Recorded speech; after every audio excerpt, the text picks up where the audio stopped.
Petronas'ın katkılarıyla gerçekleştirdiğimiz ani kaçış manevrası veya halk arasında anılan adıyla geyik testi serimizin yeni bölümüne hoş geldiniz.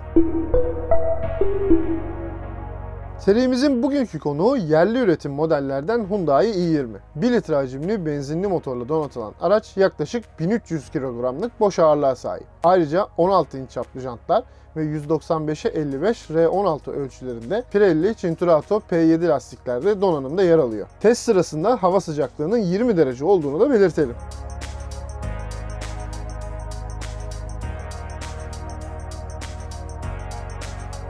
...74 km/saat süratle yaptığımız ilk denememizde i20'nin pistimizde pek de zorlanmadığını görebiliyoruz. Lastiklerinden bile ses gelmeyen otomobil ikinci havuzun sonunda kayma yaşamadan son havuza girmeyi başarıyor. Bu sırada ESP ikinci havuz içerisinde kısa bir süre devreye giriyor.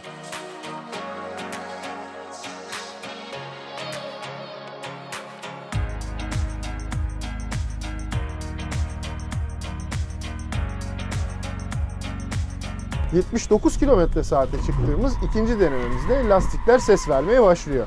İlginç şekilde ESP'si yine kısa süre devrede kalan otomobil bu nedenle tahminimizden biraz daha fazla kayarak 3. havuza kıl payı girebiliyor. ESP devredeyken fren lambalarının yanmadığını gözlemlediğimiz i20'nin ikinci havuzda sekmeye başladığı da yavaş çekimde görülebiliyor.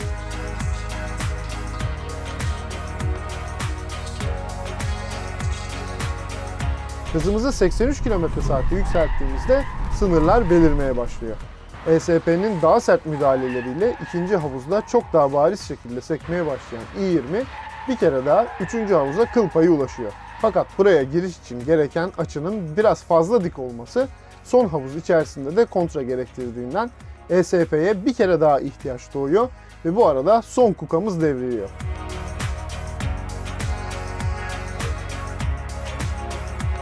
Biraz daha zorlamaya karar verdiğimiz i20 ile yaptığımız son denememizde ilk havuza 86 km/saat süratle girdik.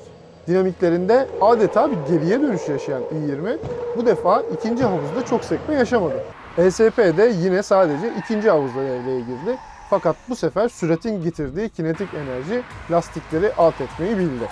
Aracın düşük olmayan ağırlığı çok yumuşak olmayan süspansiyon sistemine rağmen yatmaya sebep olsa da i20 aktifde sunulan 17 inç çaplı jantlar ve daha geniş tabanlı lastiklerin kuru havada çıtayı yükseltebileceğini de belirtelim.